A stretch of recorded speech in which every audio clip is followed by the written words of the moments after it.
if only believing in ourselves was like so very simple. It's not. And it is something that like 1 week, it's going to come super easily to us. We're going to feel so confident, so sure. Yeah. We're going to have really awesome interactions with our partners, with our friends, with our kids or our bosses. And then the next week, a coworker is going to say something super dumb and we're going to be in our heads about it all week. And we're going to have to keep coming back to like, but what do I believe about myself?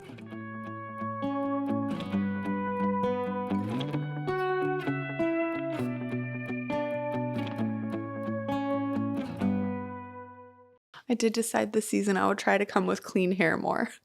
Oh, I don't feel like your hair's been looking bad on this camera. That's good. At all. Someone asked me, in life. A real life friend asked me, like, so do you think your hair got less healthy since you've been sick? Oh like, my is God. That why? In all fairness, she's a hairstylist. So like, I know that she knows my hair. Yeah. And I was like, oh. Actually, yesterday, Becca did that too. She goes, oh, are those pants Amazon? And we were out already. I wasn't at home. I couldn't change my pants. I was like, oh, you don't like them? And she goes, no. They just look like cheap and sort of see-through.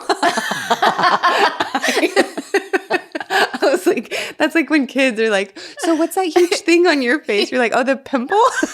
It's such a cute sequence of words. You don't like them. No, they just look cheap and see-through. I was like, so I can't change now.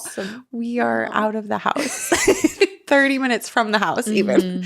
Like, but this will be the last day I ever wear these. Yeah. Thanks for letting me know. But it was really funny. I didn't feel insecure. The only person I was seeing was Jody, and I knew she would love me no matter what my pants look like. Thanks, so Jody. Fine. Good love. Yeah. Anyway, okay, welcome. Welcome to season 5 of Very Good Enough. 5? 1, 2, 3, 4, 5. Really? Right? That's amazing. Jessica, I don't know. It's felt like one long season. I really think we just finished season 4, and now I'm scared. I don't know. No. This is season 5. That's amazing. Yeah. Oh my gosh. I know. I wouldn't have known. The last one we did, you could have said that was season 2. No. That's so amazing. Nope. Season 5. Season 5. I'm amazed. That's so exciting, guys. Yeah. Thank you for being here. You're doing such a good job. You've been doing You're doing such a good job. We haven't done this in a few weeks. And so I even forgot pretty much everything. Well, start with your name. I'm Jessica. My friends call me Jess. My last name is Hover, not Hoover or Hover. And this is my friend Layne. My name is Layne Dealing Cherland. Good luck spelling that. Yeah, good luck. And this is Very Good Enough, a podcast for parents from Very Good Mothers Club. Is that good? Yeah. I never say that part. I know. I switched it. I wanted to see. Wow, that was cool. This is the first episode. This is the first episode. So we figured we would just start today. It's been about a week since we've seen each other. It's been a while since we've seen you guys. So we figured we would save kind of all of our catch-up chit-chat to just be here with you all. I'm not really sure how this conversation is going to take shape, but wanted to just start off. Obviously, there have been lots of life changes. Yeah. Also, Drake posted his privates on the internet. No. You didn't know that? No. Why did Drake do that? Oh, I don't know if Drake did it, but it is something that the internet's been talking about because I guess someone else he's really well endowed. Sure. But I never saw it. But that's what the internet's talking about. Maybe you guys don't know. Maybe I'm talking to the wrong audience, but I just know that everywhere I go, people are talking about Drake's missile. Penis. Yes. somebody like one of his friends, I guess, like voice messaged him and was like, you're so talented. You got the voice and now we see you've got a missile. And then Drake was like, that might be an intro to one of my songs, that voice clip. So if you hear it, you know that's I won't hear friend. It. But if you guys hear it, if you hear Drake's song, you're like, no, I avoid it. It's not going to happen. No, but I do. And then like other people are doing it. It's some sort of trend. Maybe because it worked for their Kardashians. I don't know. People are like accidentally, oops, this thing I sent to someone, now the internet's looking at it. Wait, like for real, or like how every time a woman, like a famous woman gets, what do they call it? It's like, it's not like porn attacked, but like, somebody like leaks. It's revenge porn. It's something vicious. There's been another porn attack in Los Angeles. Like when someone releases, like revenge porn, it's horrible. Horrible. And yet then there's always this contingent who's like, she planned that. Right. She was trying to do the Kim Kardashian thing. I don't being like, know, but at least I don't have TikTok, but I have friends who, well, actually I have TikTok, but I think we'll have TikTok. Like I think if I went to touch it on my phone, it would do like the clap cloud that has to like download it back. Absolutely, yeah. Okay, but I have friends who love TikTok. And so what those friends have been telling me is that his attitude about it seems fine. But maybe it's because everybody's being like, whoa, Drake. Yeah, maybe it's because he's a man and nobody's scared of getting attacked. Yeah, porn Well, attack. some people are. I shouldn't say nobody. Sure, Totally, but less totally bad scared. things happen to men too. Yes. But yes. But in this case, it doesn't seems really like put it's Drake only in enhancing. danger. No, it's only enhancing his reputation. Fascinating. Sorry, guys. I brought you here to talk about that. I love it. But also, I love it when we talk about current events and I'm like, yeah. Bobby, who? I know. Like Somebody, last time we were talking about Drake, I also was like, Drake. I don't know what you're talking about. That's funny. Yeah. And it's not even like I'm a big Drake lover, but Drake keeps making the news. Well, and he's then very my friends famous. are talking about it. Yeah, right. True. That's a good point. But I guess it's those body parts that make babies. And here we are talking to parents. Talking to parents. So, speaking of body parts that make babies. Yeah. I just want to know how you're doing. That was such a good segue. Thank you. I did find out this morning that I got approval for the next appointment that I need to do. Okay. That is genetic testing to find out if I will be keeping my ovaries Great. or giving up my ovaries. Yes. And I'm really glad that came because it's taken a few extra days. And of course, that's the whole thing. Everything takes a few extra days. And my surgery was postponed 5 days, which is just 5 days. But also it's just the whole nature of all of this has been like, oh, well, a month later, this long later. But they did say that they're making a note to not to move my surgery again. And I'm like, Great. guys, I don't trust you at all. I trust them to do the surgery when it's the time. I know that the person doing the surgery is very good at the surgery I'll be getting. It's just everything in between that's very hard to trust. Yeah. But yeah, so far that's what's happening. I have consistent pain every day in my lower abdomen. Okay. Like just even now, like sitting here, it's just like a dull achiness, which feels confusing because my cervix is all the way down yonder. And so I don't understand why this all aches. Becca was saying like, well, I don't know, maybe you've got like sickness in there. Maybe things just don't feel good. Sure. But yeah, it might be. That's but I interesting. feel like that plays games on my mind where I'm like, well, should we move this faster, guys? Like, why are we waiting? Everybody says like, good thing you catch it early. And this, I've been feeling like I knew something was wrong since September last year. That's when I first went in to be like, hey, could we check out what's going on here? Yeah. And then now it's February and surgery's in March. And I think everyone who's like very into the world of cervical cancer says like, it really is typically slow growing. It really looks like you caught it super early.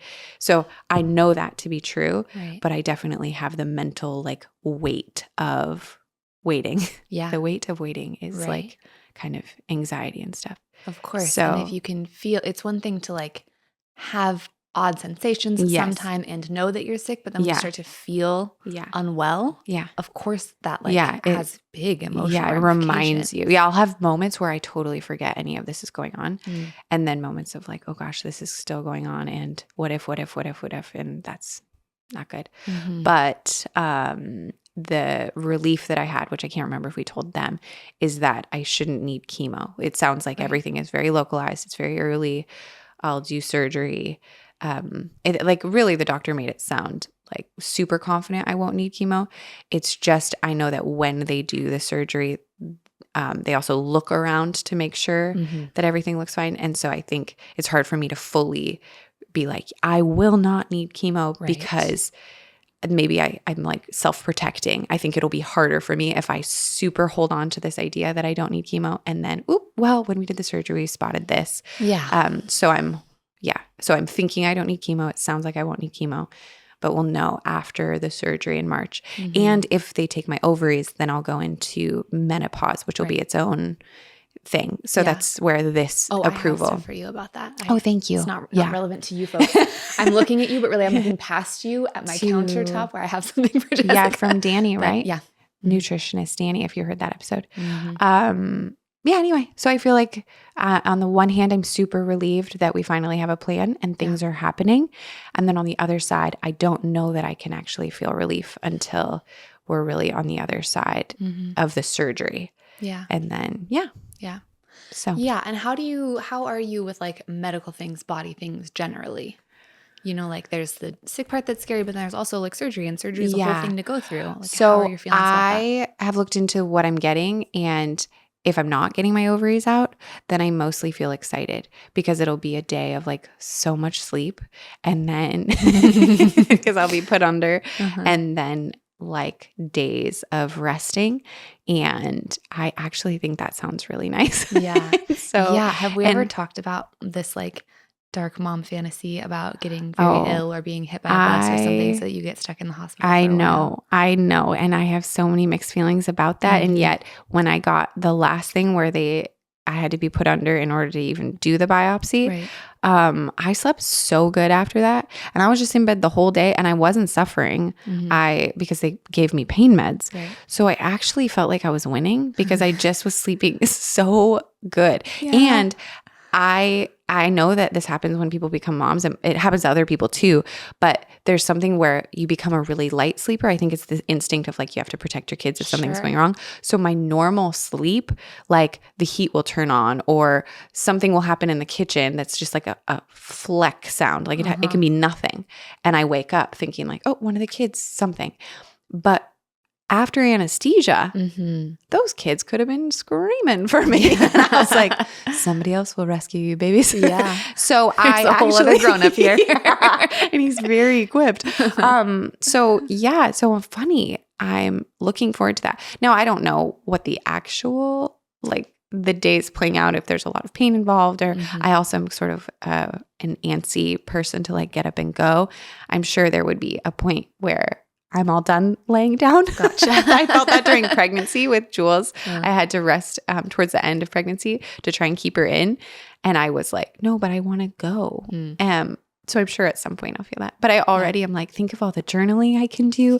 Think of the laying. Think of all the times that a kid will call for me and I'll be like, sorry, baby, mommy had surgery. And then I just get to lay in bed. Like, that sounds so cool. Oh my gosh. Okay. So I'm looking forward to it. Happy to hear that. Yeah. And as long as I'm not going into menopause. If I'm going into menopause immediately after, this whole conversation is going to change. Yeah. There'll still be a lot of journaling, but it'll be different. Yeah. So we'll see. Not that I can't survive menopause, but I did read that like totally surgery-induced menopause is a beast. And so then you'll need, Anyway, we'll find out what I need when I take those tests and see. Yeah. And the tests are upcoming. Thank goodness. I can call today and make an appointment. Amazing. So that's good. Yeah.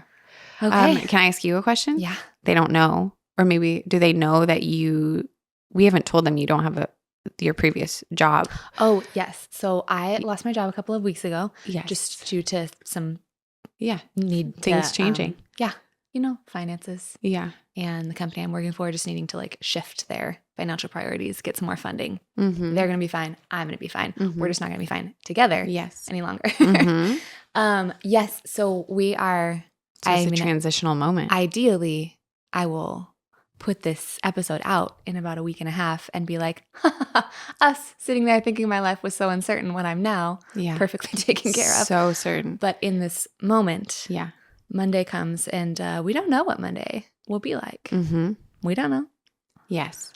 Yes. So how has that felt? Because I saw you the day after, saw her the day after, and we were at France Cafe LLC, so it's hard to be having a bad time. Who could be sad at France Cafe LLC? Which, by the way, that meal was covered by one of the Very Good Mothers Club moms. Oh, yeah, she sent everything to cover it. I know. Thank you Isn't that so cute? That was a beautiful gift that you gave, because that was a truly beautiful meal. Oh my gosh. France Cafe LLC doesn't sell gift cards, so here's the amount to cover the meal. Yeah. That is so nice. I know. I feel moved. I know. Me too. So anyway, so that was covered by Diane. Thank you, Diane. Yeah. When I saw you, you definitely were like, whoa, this is crazy. But you also were like, it's going to be fine. I trust it's going to be fine. I'm like believing that the right thing will come right to me. I'm also how's the process so been? Good in a crisis. Okay. I'm so calm. Okay. In the moment of the thing, I'm like Sure. Yeah. Absolutely. Oh, you're just bleeding? That's okay. We'll just take care of your blood. Like, Okay. very, very calm. Okay. Amazing. Oh, your parents I are can see getting that. divorced? No problem. I'll Yeah. just say nice and encouraging things to them and send them away. And then Like your own parents? You know, each thing in life. Yeah. That's so you get fired sad. from your job, it's no problem. You take care of that person, you Yeah. send them on their way, you unravel later. Later Yeah. in your private space. So it's been a process. It's been 2 weeks. Okay. Has there been any unravel moments? Yeah. Okay. Yeah. Lots and lots. And it's really interesting because my life has sort of proven to me that like when I need the next thing is there. Yes. Like I do actually fundamentally believe in my own protectedness and my own provision and that my life is building itself in the right direction for me. And that's proven really true with jobs. So there's a layer where it would be very silly for me to feel like deeply afraid because I would have to be living a totally different life for like the thing to not happen again, which is that like I find the next thing that I didn't even know was going to be the thing that was going to propel me forward. Totally. Like that is what happens to me.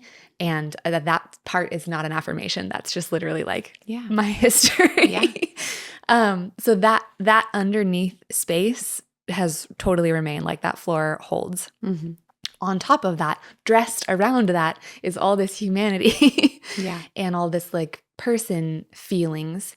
And so it's been a long process and a little bit of a war between the part of me that like does believe that I'm like co-creating the best expression of my life with whatever makes the plants grow. And the part that's like, should I be on job boards? Should I be calling every person I know? Am I doing enough? Am I negligent? Am I lazy? Should I be taking something entry level and starting from the bottom? Because that's totally a process I know how to do. Like that's just kind of what I've done my whole life has been like, I don't want to finish college. So I won't be qualified on paper to like start things at a certain place. So I'll just start down here and then I will just like show them what I can do. And I just keep doing that kind of over and over. I almost always start in a smaller space and then like everyone's like, whoa, you should be in charge of this then. And I sort of expand and fill up all the space that you give me like water. But I don't want to do that anymore. I'm 32 and I want to grow up from where I am. I don't want to do the thing where you go back down and then work up again. I feel tired of that. I feel overqualified for that as like a human growth inside and also in terms of like my hard skills. Yes. And so then there's so much like ego and fear in being like, well, you won't be able to represent yourself. You won't be able to represent all those skills. Like nobody's going to be able to see all the things that you can do. Like you can't put that. How can you put all that on a resume? You don't understand how LinkedIn works. Like people are just going to see you the old way again. And you're going to have to start at the bottom of the thing and then end up at the top of the thing. And then part of the cycle, and maybe I'll cut this out because I don't know how this is going to come out, but like part of the end of the cycle at jobs is me being like, well, I'm kind of doing a lot of like the boss's job already. And I don't want to be doing this level of work for you. I want to be doing this level of work for me. Which that's less true this particular time, though I do feel like, wow, I've really specialized in what I've been doing in this most recent job. And I would like to be doing what I'm doing here for me. So there's this makes cycle so much sense that I don't want to do again. But I also do need my family to be provided for. While we supercharge what we're doing here, like until this podcast pays our rent and until my coaching schedule is full and everyone buys my classes, which you can go do today if you'd like. Sorry, which class? What class are we selling, Miss Layne? You guys. Tell me about your course. I have a product. She does. I have a real life product again, which feels so good because speaking of cycles, I started my business, Enquiry, for the purpose of selling curriculum, like homeschool curriculum and preschool classroom curriculum. I was like designing and trying to put out this product. And it went absolute nowhere. It's a very good product. Everybody who saw it was like, wow, this is so cool. Oh my gosh, this is so fun. People should totally use like really great feedback. Like no people purchased that. Very few people saw that, frankly. When was that? Like when, in me knowing you, how long prior to me knowing you was that? Maybe about a year. Oh, wow. Okay. Yeah, I think I had been working on that for about a year. Okay. I have a lot of friends in my life who have toddlers and those toddlers have tantrums those tantrums make our insides like freeze. You sort of suddenly feel like you want to punch something, you want to scream, you want to run. You're like, I don't know what's going on here. Yep. And the big question is, how in the world are we supposed to think about toddler tantrums? And we're looking for the answers. And you taught a class. You taught two of them. I attended both. You were the best. And you are the best. And you recorded one of them and now have made it available to anybody who wasn't able to be present for that. Yes. Where can they find it? They can find it in the show notes. I will put a link in the show notes of the episode that you're listening to currently. You just scroll down a little bit and you click that link and you can find your way to it. It's a 1-hour digital course. You can watch it. You can just listen to it. It's just me teaching to this wonderful group of people. It's $37. So it's an easy, just like love that number. Packed absolutely as much as I possibly could of the things that helped me deal with the many, many tantrums that were happening all day in a classroom full of 2-year-olds and like made that doable for me. So it's cool to be offering something that it's not like, I don't have any questions about whether this like works. Yeah. Because these are the things that sort of like saved me in the moments where I felt like I was drowning because there was not only that tantrum, but like that one and that one. Yeah. I'm like, well, there's 3 now. Totally. And now everyone else is mad because of the sound. Like, and how do we get out of this moment? Yes. And I think something cool about this specifically is that if they get the class, the course, and you guys listen and you're like, okay, great. But now I'd like to talk to Layne directly. I would like to ask very specific questions about my very specific toddler and how she would handle it. You also are available now. You have more time. Yes. You're available for one-on-one coaching, which you have been, but you haven't had this much time to put towards it. No, I haven't really been promoting it because it's been like, gosh, I hope would our love schedules to be would doing align. more of that, and that would be amazing. But I really only have these like 2 hours on these 2 specific days. Well, now I have lots of hours on lots of days. Thank you for being so available for us, for all of our questions. What if I didn't have to get a part-time job because we could just be meeting the needs of this community super directly, and I could focus on them and make more stuff for them? That's one day. Yeah. I mean, yeah, exactly. There's plenty of us who have the needs and would love to process it with you. So yeah, I believe in that for sure.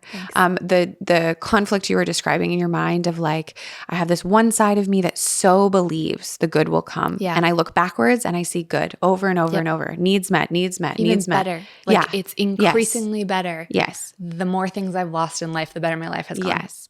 And I feel like that is something so many of us would relate to, is that sense of like, okay, in here somewhere, we have that really strong belief, but at the same time, we have this other side that sort of feels like it's spinning a bit, where it's like, okay, so there's all these options. There's all these things I could be doing with my time. There's all these paths I could try to take and try to connect the dot from this to that to that. And then also the natural insecurity that comes up and the confusion. I mean, I just went through this too with our shop here in Los Angeles, needing to find a new location, realizing that we weren't yet bringing in the money that I needed to get a new location in the area. And on the one side, holding to this thing of like, well, the right thing's going to come because it always does. And because these people are so great. And like, we got a great thing going here. Yeah. And then the other side being like, just the insecure thoughts of like, oh, but maybe you're not good at business. And maybe this actually isn't going to work anymore. And maybe this is time to say goodbye. And you actually have to admit to people that you don't know how to do the thing that you're trying to do. Yeah. And just that like ping-ponging back and forth from like, no, that can't be right. But what if it's right? And oh my gosh, it's so exhausting. Yeah. And then you have to like really do like mental grounding or something to come back to like, nope. Even if this is a pivot in my journey, which I don't believe it is for you, and I didn't believe it was for me either, and thankfully now we have a new spot. But like, even if somehow something was changing, like curriculum was ending, and now we're going to switch directions, it is not going to be a chaotic disaster of a journey. It's going to be, okay, here I am. This wasn't a failure. I learned so much from it, and now I'm going to take everything I learned and walk that into the next step. Yeah. And yeah, I think it's so we can all relate no matter what the things are that we're kind of going back and forth between the transition and the just when something doesn't go as we expect and now we're having to figure out what the new thing is. It's a lot on us. I was going to say hormones. Because my period's going to start in 2 days. So that for me, it's always like when I plummet into like despair, total despair, where I'm like, oh, I guess I failed at everything. And I'll just stay here under my covers. Yeah. And then the week after, I'm like, does everybody want to hang out? I've got tons of vision. I had a moment 2 days ago where I went over to that chair, which you all can't see, but it's this big, beautiful chair with like a back to it. And I just clung to the back of it and I wept like a little baby, like when you just cry on your mama and it's just like as though everything's over. Yeah. And then afterward, I felt so good. I felt so much better. Yeah. Not so much better. I felt so good.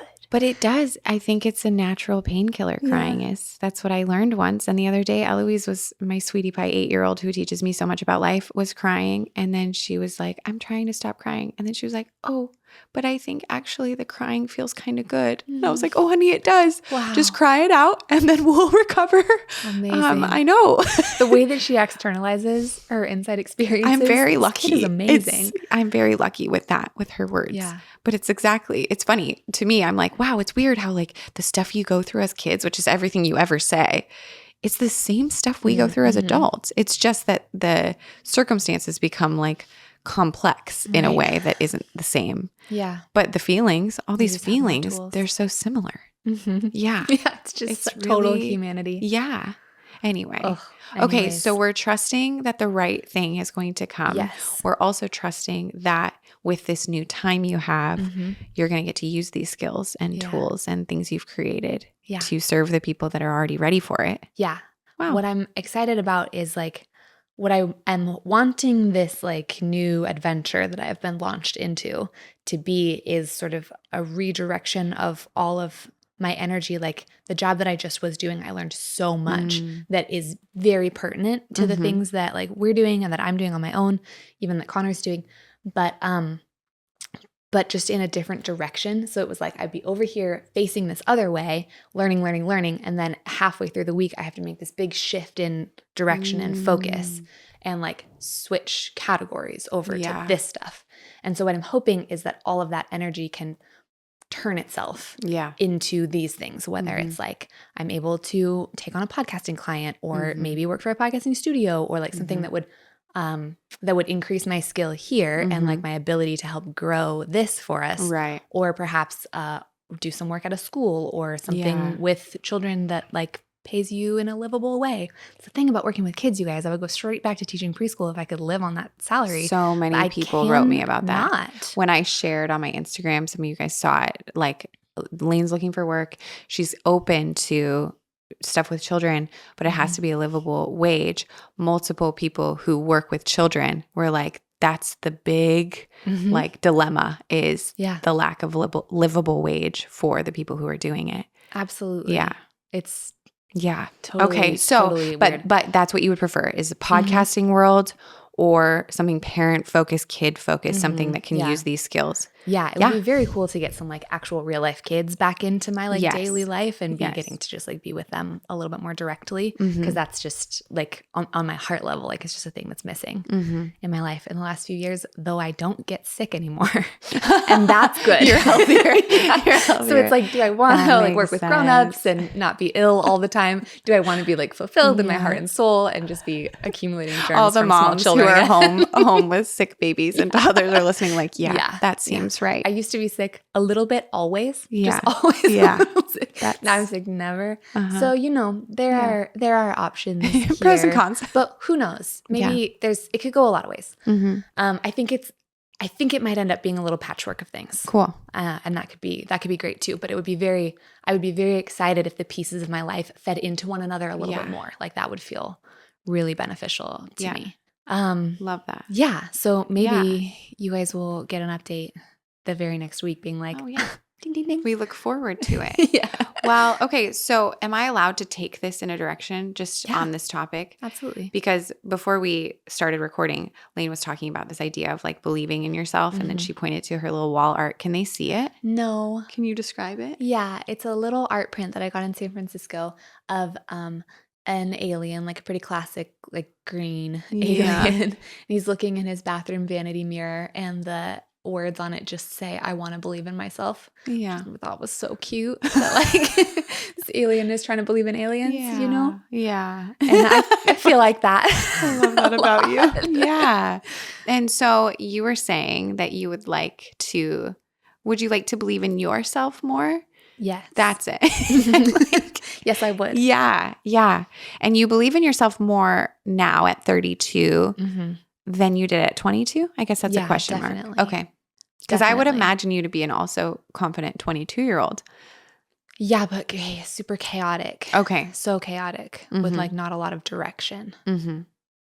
And so, yeah, I think I have some stories about myself that are actually probably from that time of being like, I'm flaky, I'm chaotic, I'm interested in this, and then I switch and I'm interested in that. I don't know how to put my weight behind something and press it forward all the way, or nobody taught me. I've never really seen anybody like be successful from like up really close. Yeah. I know how to work really hard, but like how do you see that go? Like I don't know what that looks like necessarily from the behind the scenes, you know, where the person is actually sitting there doing the work to like make something be super successful. I'm very proud of this podcast. I'm very proud of the duration. That has changed the way that I believe in myself a lot. I just found out we've done it 5 seasons and I'm so proud of us. I can't believe we've done that. That's you. You have done that. It's like 65 episodes. That's or something. incredible. It's a lot. Yeah, it's been really amazing. consistent. I have managed this project through all this way and I'm very, very proud of it.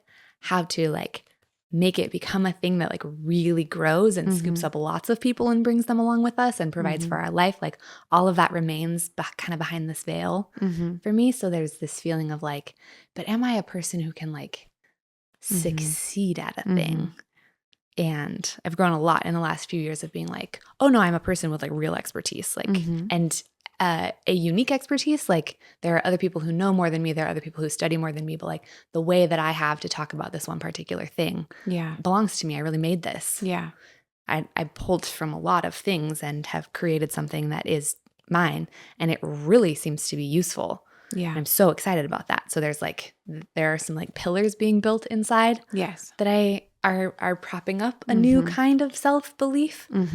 But there's just so much to like, what does it like mean to believe in yourself, and how scared can you be and still be inside the bounds of believing in yourself? Yeah. And when do you get enough data that tells you like, well, you shouldn't believe in yourself in this way.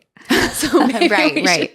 Because I don't know what that all there means. is a sense like this fear of like, I don't want to be publicly a fool because I so believe in myself that I'm doing something that everybody else is like, ooh, this is not your moment. Yeah. I don't think you're at risk of that. I also, this is funny that you guys are here for this because I feel like I'm just talking to you as my friend, but like there's so many skills involved in what you just described with the podcast, because some of being successful when it comes to a social media job has to do with things outside of our control. Sean and I talk about this a lot. We could make really exceptional content and the algorithm could do nothing with it. And we could, at the end of a day, we do sometimes feel like, oh, that was weird. Like that was so weird because the thing I made, I was proud of, I knew was good. And the people who are seeing it are telling me it helped.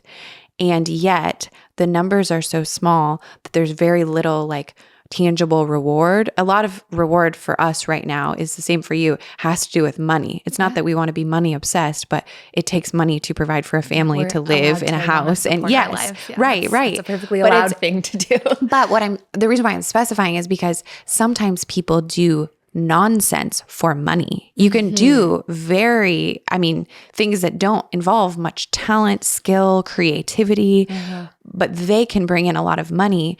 And I don't know that would do inside of you or me what we're trying to do through like this podcast, which is use our skills, use the education that we have, the heart for people to really help people. We want to use all of that and then connect the dot between this and what pays our bills. It would be so amazing. This is funny. You guys are really just hearing my friend talk. I listened to another podcast where they just refer to the audience as eavesdroppers. Oh, the eavesdroppers. That's so cute.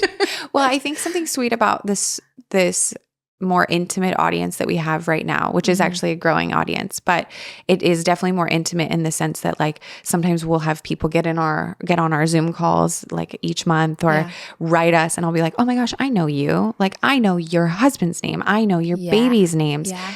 So then when we're doing this and I'm picturing some of those listeners, Cleora, Capri, like these people that we know, Savannah, yes, Manavi, like they could totally be in this room and I would say all the same things. Yeah.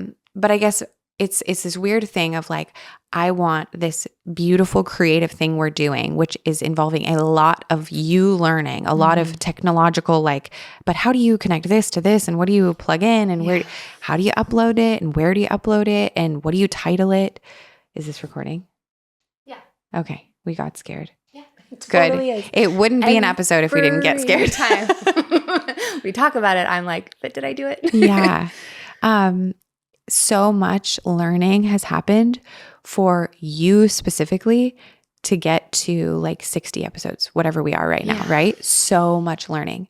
And so it's a weird tension where we have to go, okay, well, one measurement of success is you've been consistent. You've learned all of these skills. You've shared everything there is to share. I mean, not really, because we have plenty of episodes coming. So there's still more. But there's that. And then there's actually like another skill set, which is growing a business and then growing this particular kind of business, which has a lot to do with algorithms and less to do with everything within our own control. And yeah, I think that's part of just the mind trip of our own measurement of success is like, I've got to measure my success mostly from everything within my own realm. Like Sean will say that, like, you can't measure your reels success. Sorry, I'm talking Instagram for anybody who cares about that. My success of a reel isn't did 2 million people see it, because that's not mine to control. I don't choose that. Mine was everything that I did to put it out. Did I do everything I do to consider this thing a quality piece of work? And maybe I don't even pay attention to the outcome.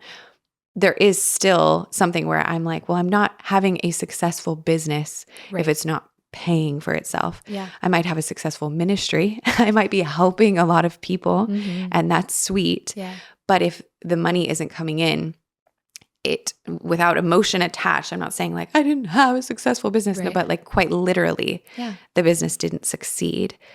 But then there's also a separation of like, okay, well, it didn't succeed yet, or like the curriculum business wasn't a success yet. Like you're taking everything that you've learned and all of those skills and even the understanding of why it didn't work into this. And even if this isn't the thing that we succeed at, that we're like, oh my gosh, this did it, there might be something after. Becca was talking to me about the movie, The Newsies. Is that the Disney? Yeah. Yeah. And that it was like a big... That's like my favorite movie when I was a little kid. Perfect.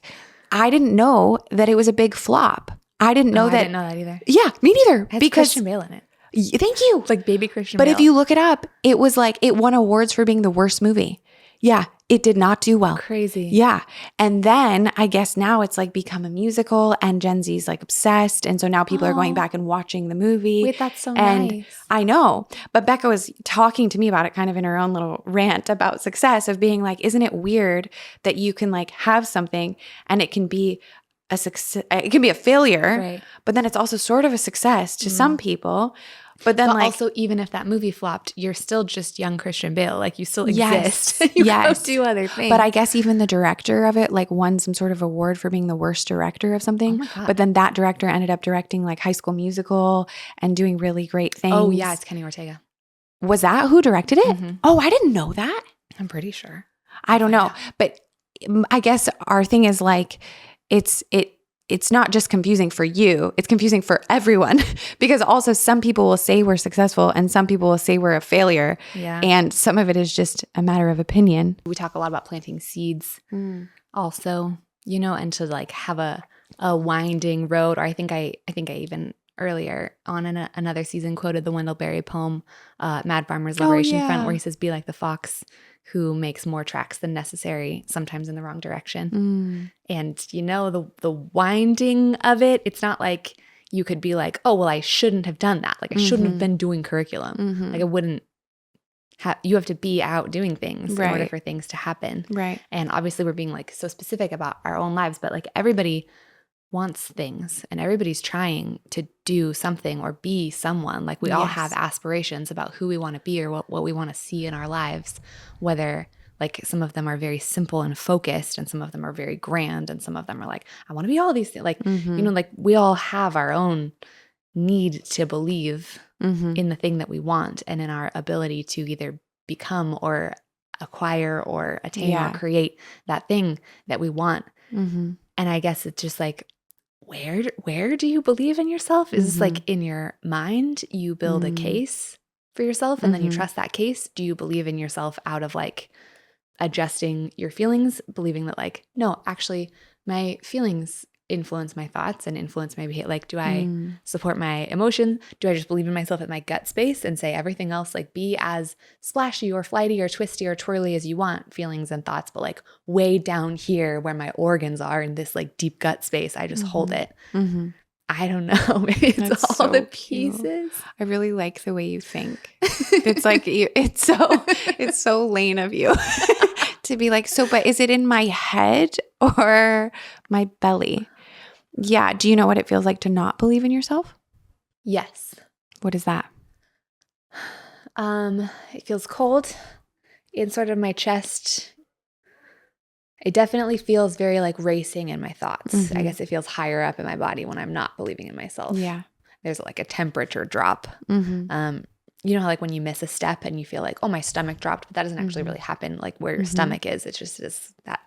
Yeah. It's very spatial. That's how it feels. Yeah. And what happens in your thoughts? Myself. What are your thoughts saying when you don't believe in yourself? A lot of the time, my thoughts think, well, this could go somewhere interesting. A lot of the time, my thoughts think that my faith is fake because it's not organized anymore. As we've spoken of many times, I grew up like pretty fundamentalist Christian, which is a very secure system. There are no holes in that system. Yeah, it's very black and white. Yes. Yeah. And there's a lot of safety in knowing for sure. I now think that's not real.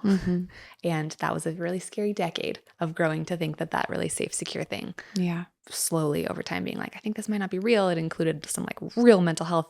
It caused some struggles to be like the thing I knew for sure. I now think is no. And it's not to speak to anybody else's faith. We're just talking about like my own. But I think a lot of people will relate to that.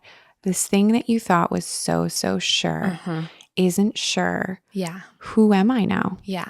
And how do I think about anything? I used to think about everything so this and that. Yeah. And I'm like a pretty powerful believer. So like really that's the thing that I put the whole force of myself behind and have really ever since then been pretty cautious about putting the whole force of myself behind anything. Yeah. Because it's like, wow. Yeah. And I do think that for me that there's a maturity to that of being like, okay, I keep the force of myself inside myself. I interact with things. I'm a lot more moderately learn about this and consider that and let that piece in. And I don't dump myself into anything that's outside of me anymore. And that's much more moderated and specific and purposeful rather than just like full fire hose open of everything.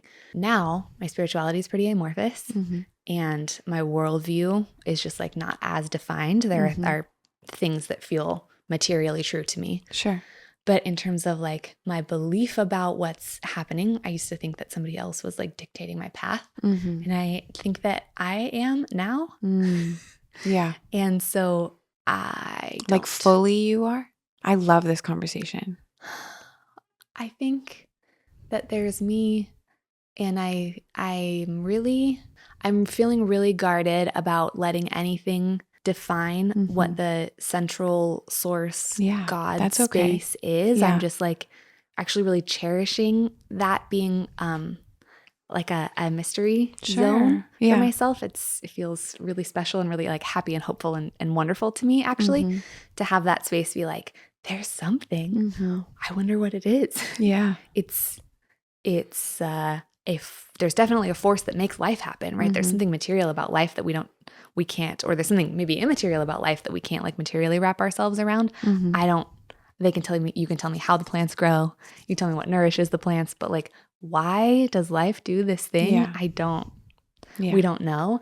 And I think that whatever that sweet force is totally on my side. Okay. And so I think I'm creating my life in conjunction with something. Mm-hmm. And I'm doing a lot of exploration about what that is. Sure. But because it's so new and fresh, and even because it's so lovely, and partly even because it feels nice, there's a part of my brain that's like, this is denial, buddy. You're just in denial. You're just making shit up out here. Yeah. Faking the funk. Yeah. And well, you probably also have years of basically being taught like anyone who's doing what you are doing now is in denial and is making stuff up and is lost. Yeah. And so then you have this one part of you that feels very comfortable and very found, not lost. It doesn't sound like you feel lost. No.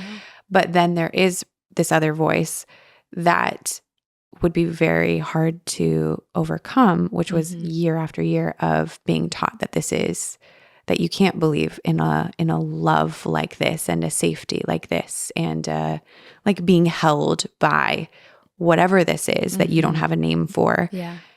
Yeah, that makes sense. That would feel especially confusing in a time that's vulnerable when you're like, I really need to believe in myself in order to take the next steps. That's scary. And now this voice is getting louder that's saying, I'm not even being held by the same power that makes plants grow, whatever the power is. Yeah.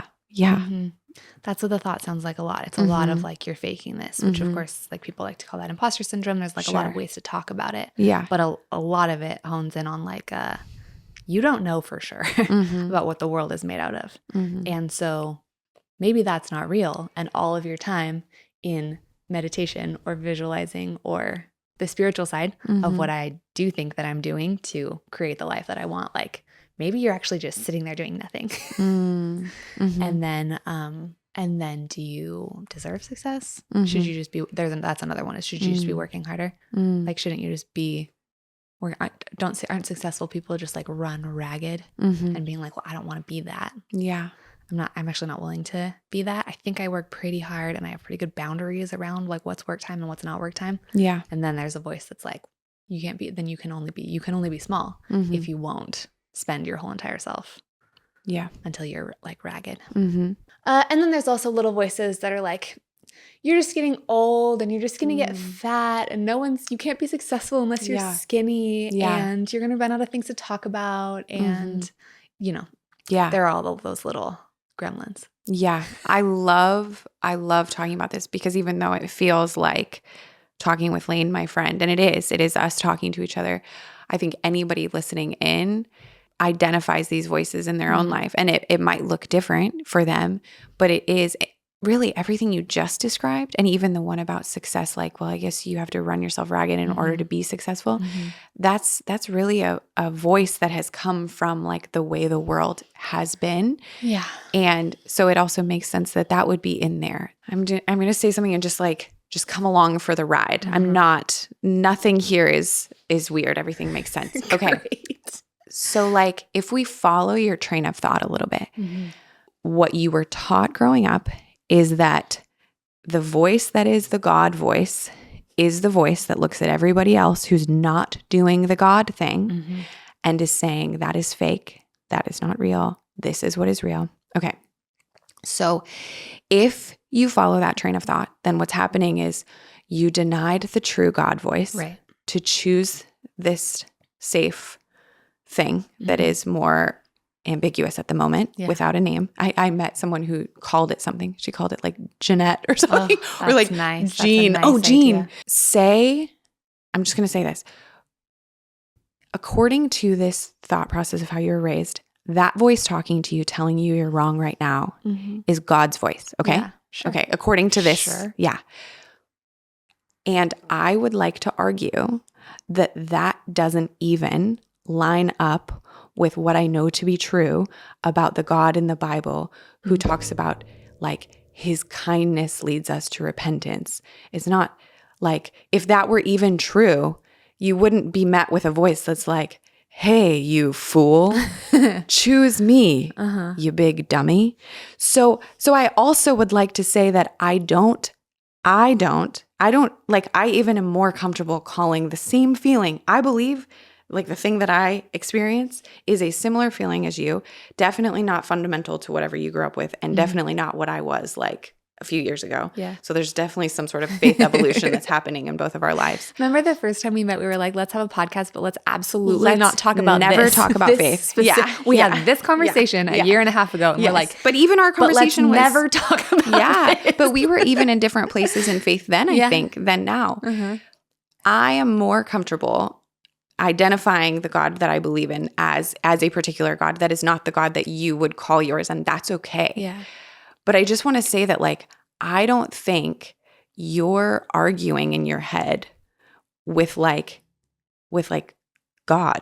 Like, you know what I mean? Which is what people in your life growing up with would argue. Whatever the thing is that we all hope is true, whatever this mysterious spiritual element is that makes our babies and feeds them from our breasts and makes the tree behind you grow. Yeah. And that is a very loving thing, whatever that is. Okay.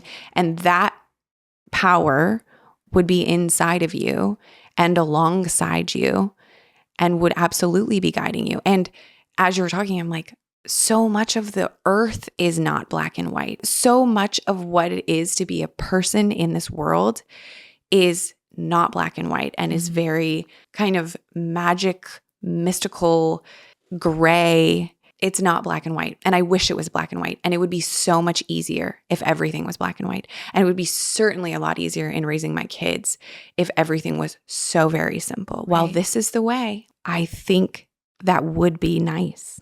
Yeah. It would make things simpler. And yet you have to live in a very small world in order for that to stay true.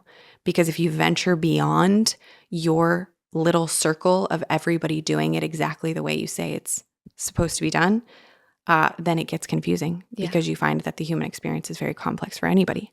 I really hope the same energy that made a baby inside my belly after like a sweaty, steamy moment, whatever that is, I hope that energy will also use my skills to create a paycheck that will feed my baby. So yeah, but that's all just thoughts. I'm not like, this is an expert Jessica convincing you of anything. No, it's very interesting. But like, that is what we're talking about is the belief here of being like, I hope that too. I guess believing in yourself has to do with like, do we have to believe fully in ourselves, or is there any way of surrendering into someone who cares about us? And if there isn't, then we do need to cultivate even a stronger sense of belief in ourselves, which is important anyway. But if there is like fall back and I'll catch you, then it's like, okay, believe in myself and fall back and be caught, and then trust that where you are taken is where you're meant to be. Right. But then even the belief in something else, whatever it is, however it's just whatever the thing is, it can be so crippling to try and move forward, because you have to just trust that whatever you're believing right now is like, I believe me enough to figure out something safe enough to move forward, because like, I don't know. I have to trust myself enough that I shouldn't take on your beliefs just because you think them more or louder or something, or whatever. I'm like, right, on some kind of journey, doing my best to find out what there is, and whether that's like, what would be the best job for me? Who's the right person for me to marry? Should I have a baby or should I not have a baby? Is there something more catching me? Is that something a someone? Is that something just like the mysterious way that the universe functions? Like, I don't know. Whatever it is, there has to be enough self-trust to not be so paralyzed with the possibility that you're wrong, that you do nothing. Yeah. And so I think all of that does come back to this thing of like being the little alien looking in the mirror being like, I want to believe in myself. Yeah. That was interesting. Because kind of what you're saying is like, I want to believe I'll survive whatever this thing is I'm about to do. And so then it kind of sends you in a place of like, well, will I survive? Who will catch me? Will nobody catch me? But I think it's actually Capri said something. Hi, Capri. Hi, Capri. She said something one time to the group when we were talking about scary, hard things. And maybe her mom said it, I don't know, but just basically like, you've already survived a lot of hard things. Yeah. Like, not only did you survive them, you did quite well, like you on the other side of them. And some of us have really hard things we went through and we go, oh, I really feel like I don't wanna do that barely, again. Yeah. I barely got through that. And that was really hard. And it's not to say, Also, I fucked some things up Oh, in the yeah. middle of that. I was gonna 'cause say, I was too, so unwell. Like some did of us badly make sometimes. terrible decisions. I've definitely done that. And I think there is something too, though, being like, okay, a lot of the stuff I'm scared of or I'm unsure of, it's because of like worst case scenario.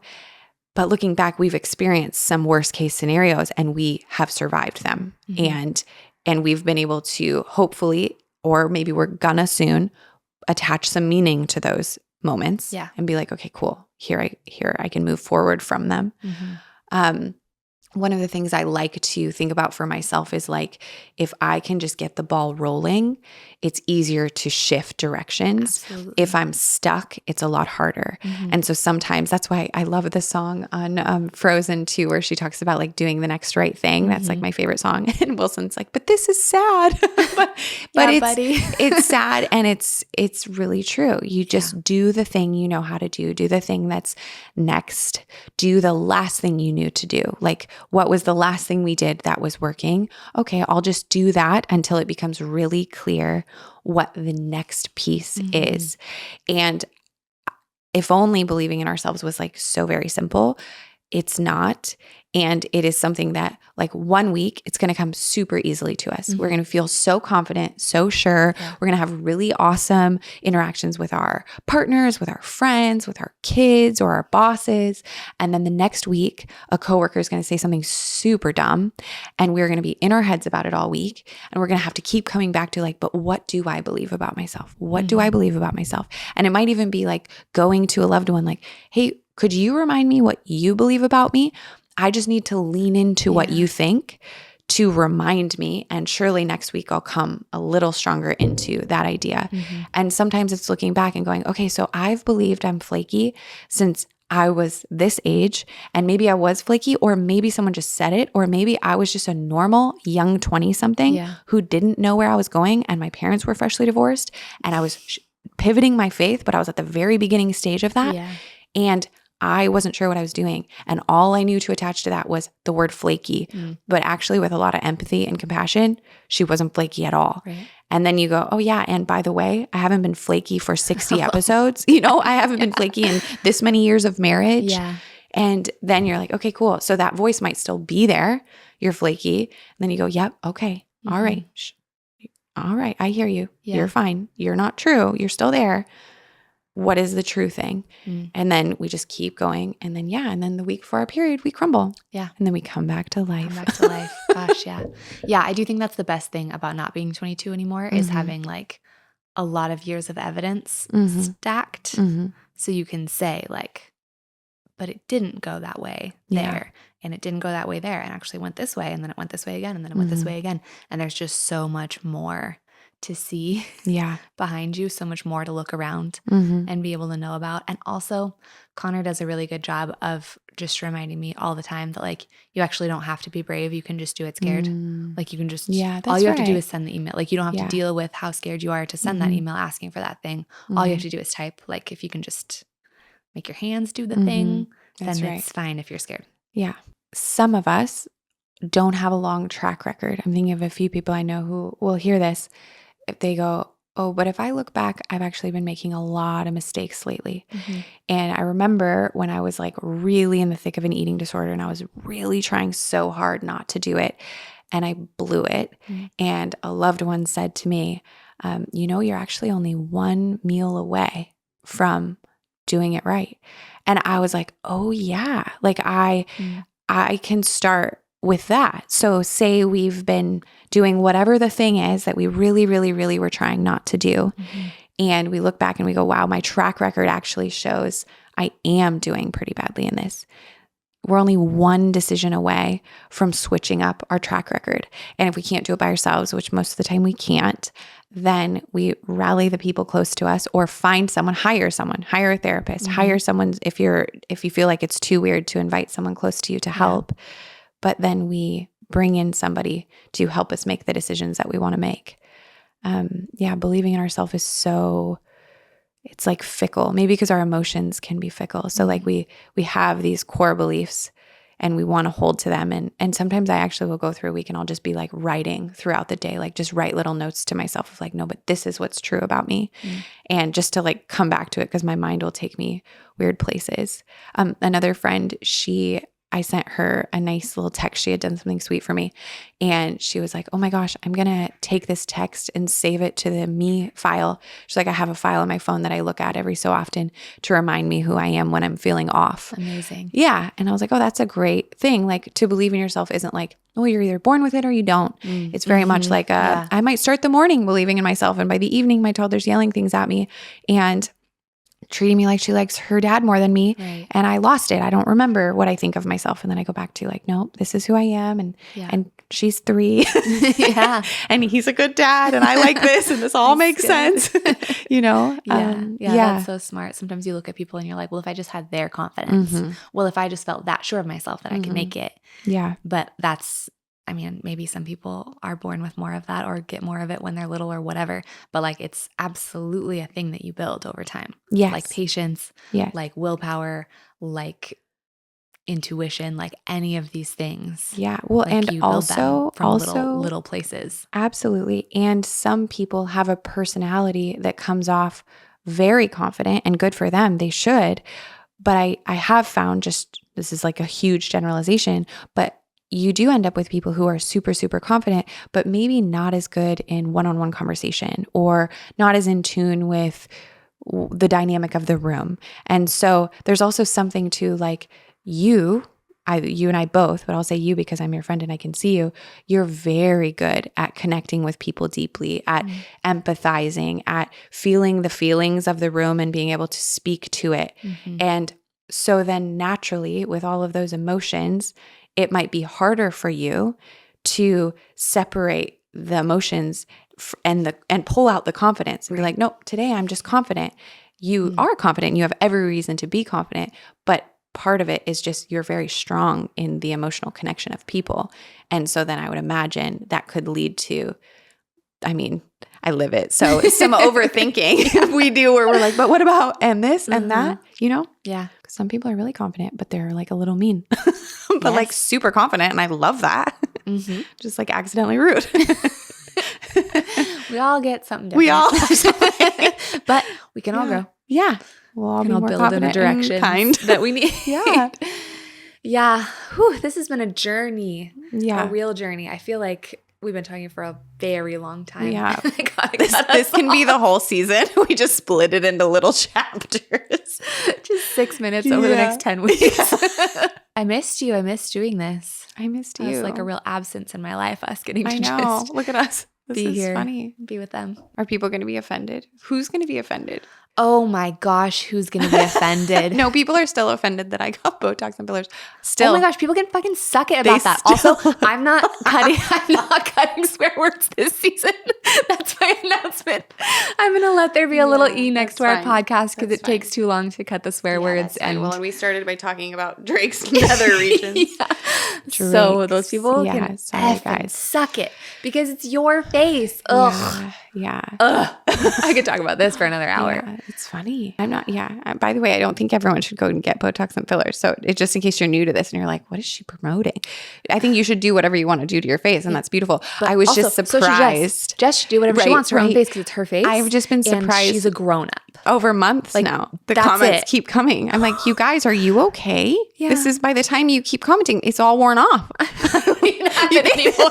It's gone. It wears off. Yeah. Yeah. Anyway, it's so funny. Oh my goodness. Yeah. But it's building courage and confidence in me to just like be myself and know that I'm going to offend people. And that's just what it is to be a person. Yeah. Yeah, you guys feel free to write in whether you're offended or not. And just know that what I have is a folder on my computer of anything kind that anybody ever sends me, all the DMs, any of the sweet things that anybody says. I just screenshot those and I put them in a folder called Kind Words. Good. Because I know that as we do grow, because I do believe in this project, and I do believe in this community, and I believe in you, and I do actually believe in me. Yeah. On most days. Yeah. That there are going to be some haters. So I'm preparing. Yeah. With It's a a good stash of sign kind when there's words. haters.